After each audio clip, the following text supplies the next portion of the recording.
chapter 4, Breathing for Energy. So, we already know that glucose helps to produce energy. But glucose alone cannot produce energy. It needs the help of oxygen. So, today we shall learn how this oxygen helps in producing energy. So, the energy which is released from glucose along with oxygen in the cells is known as cellular respiration.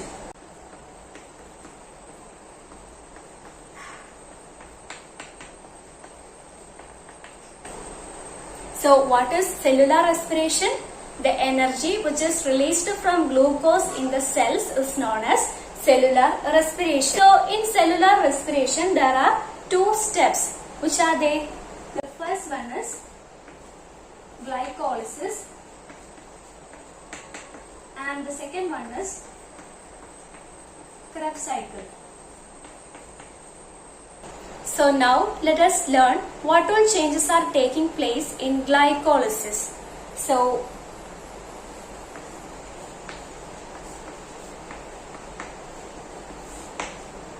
we know that glycolysis is the first step of cellular respiration, and this glycolysis takes place in the cytoplasm of the cell. So the location is cytoplasm.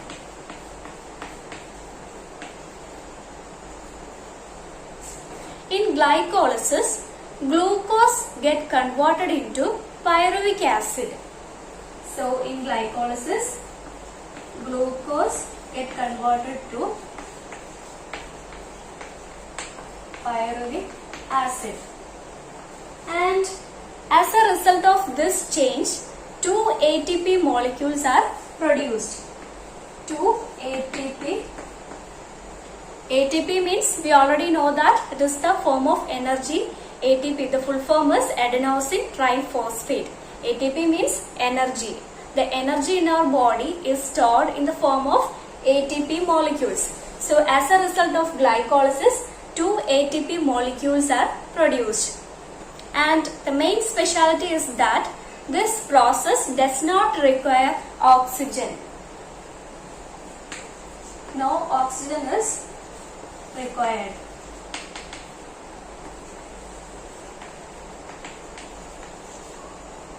So what all things are happening in glycolysis? We already know that glycolysis is the first step or the first phase in cellular respiration, and it takes place in cytoplasm of the cell. Where is the location of glycolysis? Yes, it takes place from the cytoplasm of the cell. Then in glycolysis, the change that happens is the glucose get converted to pyruvic acid. And as a result of this change, two ATP molecules are produced. ATP molecules means energy. Then this process does not require oxygen. Glycolysis does not require oxygen. Now we shall learn about the second phase or the second step in cellular respiration. What is that? Yes, it is Krebs cycle.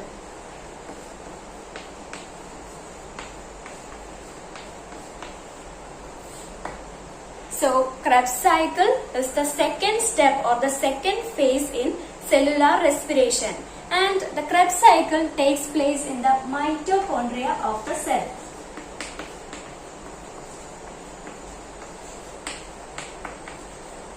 Krebs cycle takes place in the mitochondria of the cell.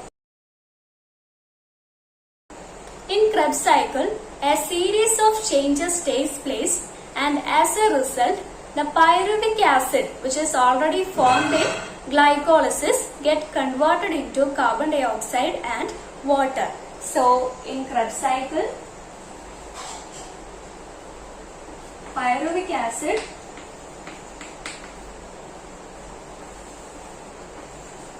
get converted to carbon dioxide and water.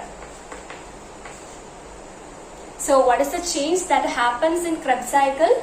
The pyruvic acid, which is already formed in the first phase, that is glycolysis, get converted into carbon dioxide and water after a series of changes. Then as a result of Krebs cycle, 28 ATP molecules are formed. So we know that in glycolysis only 2 ATP molecules are formed, but in Krebs cycle 28 ATP molecules are formed. And in Krebs cycle the oxygen is required.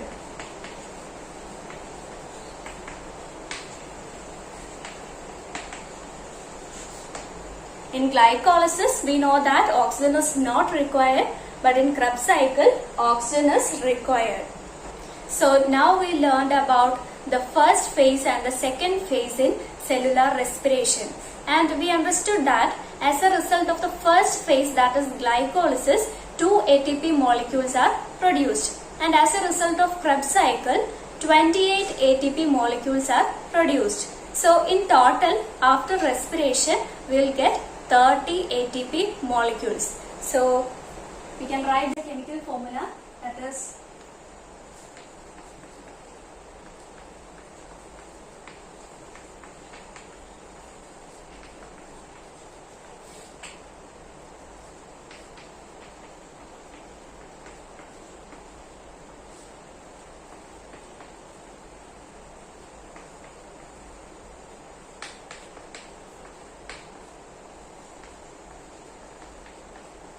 so this is how the energy is produced in our body with the help of glucose and oxygen. So glucose and oxygen undergo some reactions as a result of cellular respiration. Which are those reactions? They undergo glycolysis and Krebs cycle. As a result of those changes, the byproducts or the end products which are formed include carbon dioxide, water and ATP molecules. So we know that this carbon dioxide is expelled out from our body by the process of expiration.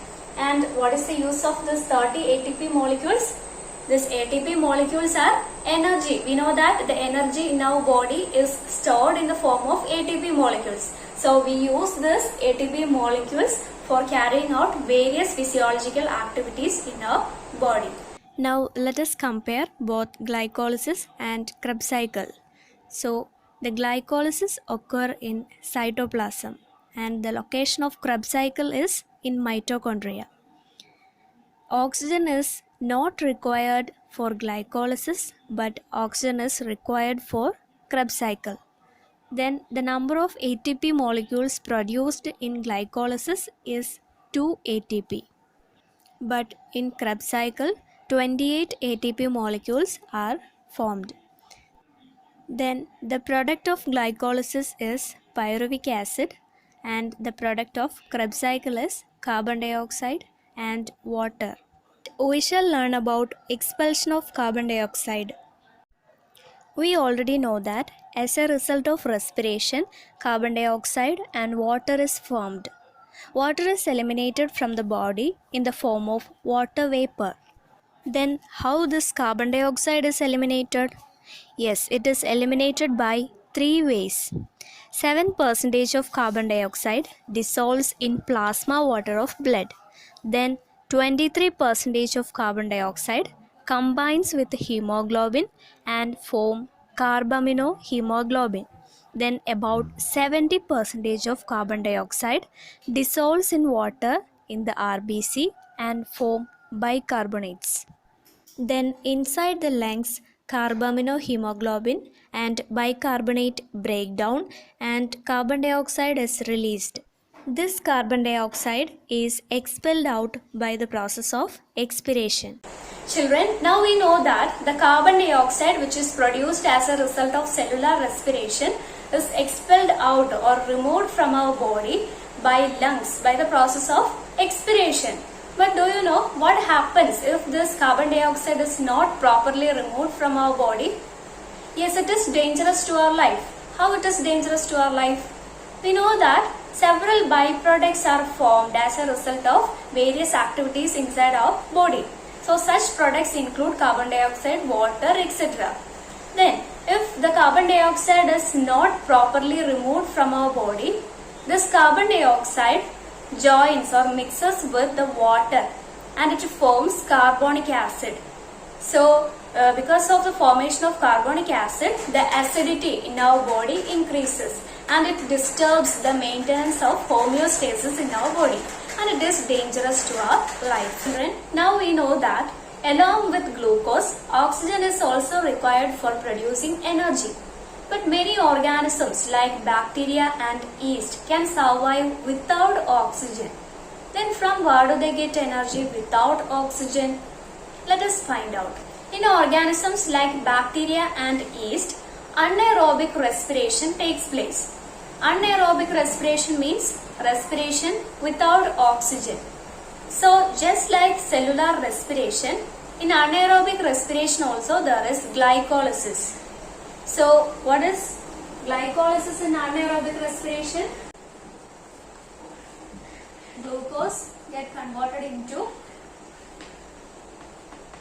pyruvic acid, and as a result 2 ATP molecules are produced and glycolysis takes place in cytoplasm. In anaerobic respiration also, glycolysis takes place. We know that glycolysis takes place without oxygen. So, in glycolysis or in anaerobic respiration also, glycolysis takes place, and as a result, the glucose get converted into pyruvic acid in the cytoplasm of bacteria and yeast. Then, as a result of glycolysis, 2 ATP molecules are produced. Then after glycolysis, what happens in anaerobic respiration? We know that in cellular respiration, after glycolysis, what happens? Yes, Krebs cycle. But in anaerobic respiration, what happens? Let us find out. So after glycolysis, in bacteria,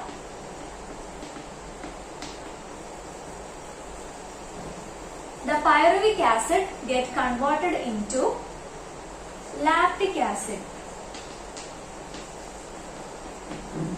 and this process of conversion of pyruvic acid into lactic acid is known as lactic acid fermentation.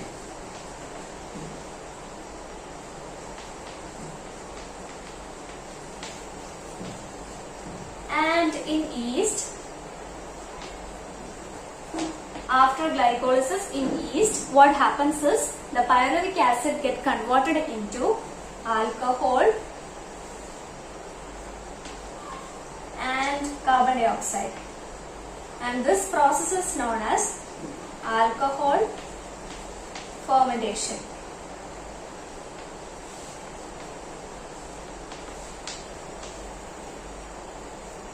So just like in all organisms, glycolysis takes place in both bacteria and yeast, which can survive without oxygen. So in glycolysis, as like normal, the glucose get converted into pyruvic acid from the cytoplasm. The location is same itself in the cytoplasm. Then as a result of glycolysis, 2 ATP molecules are produced. Then after glycolysis, in bacteria, what happens is the pyruvic acid get converted into lactic acid, and this process is known as lactic acid fermentation. Then in yeast, what happens is the pyruvic acid get converted into alcohol and carbon dioxide, and this process is known as alcohol fermentation. Now let us see what is fermentation. Fermentation is a chemical process by which molecules such as glucose are broken down anaerobically. And this fermentation process have a lot of applications in our daily life. Let us see which are they. Yeast helps in fermenting batter to soften it. Batter means a mixture of flour and liquid. Lactobacillus bacteria helps in curding of milk. Yeast can be used for bread leavening, then for sewage treatment, and for some industrial alcohol production and production of many bakery items. Anaerobic respiration takes place in human beings also. During strenuous exercise, energy utilization in muscles increase and oxygen availability decreases. In such situations, muscle cells produce energy by anaerobic respiration and lactic acid is formed in muscle cells.